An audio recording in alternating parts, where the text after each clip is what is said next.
lubbuuteenya kijibu jirra lubbuuteenya kijibu jirra malee lubbuuteenya sobu jirra malee yeroo gahaa qabna jechuudha. Yeroon qabu yeroon dagisee fi jettu yeroon qabu waan san silaaniin godha yeroon qabu garuu maa chaansiin qabu siin jaa chaansiin siin qabu siin jetti. Saniifuu obboleessa anaas ta'e jechuudha isinis obboleettii tiyya guddaa xiqqaa jechuudha yeroo gayaa qabna jechuudha. Garuu yeroo teenya bakka itti dabarsinu ol kaa'annee sirriitti jechuudha yeroo teenya itti fayyadamuudhaatu rakkinni nu bira jira jechuudha. Anaaf isinis darajaa takka irra jechuudha fakkeenyaaf bakka takka gahuu ni feenan. Garuu immoo bakka san gahuu san wanni dhoorku jiru maali? Waan takka ni karoorfannaa lafa keenya waan san fakkeenyaaf shakkii keessa finna jechuudha shakkii waan jaamaa.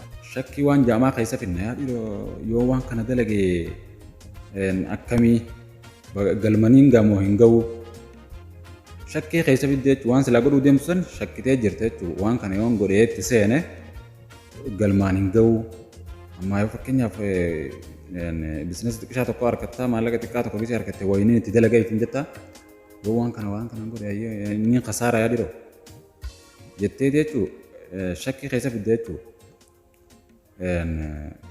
Wamma fadhee waa ta'u gartee waan dalaguu deemtu jechuudha.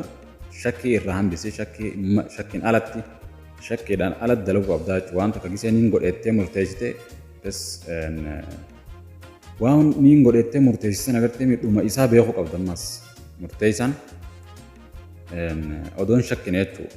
Gartee shakkiidhaan waan kana yoon godhe akkamiin tahaa hayya godhuu hin dandeessu lubbuun ta'atu godhuu hin dandeessu jettee lubbuun ta'e dadhabsiifte atu atumaatu waan fitta'u jira jechuudha. Atumaa gufuu fitta'u jira fakkeenyaaf gufuu numaaf fitta'u jira waan kana godhuu hin dandeenyu jennee lubbuu teenya sanatti sodaachisu jirra jechuudha lubbuu teenya sana. Gufuu ifittaanee jaamte jechuudha karaa tokkoon.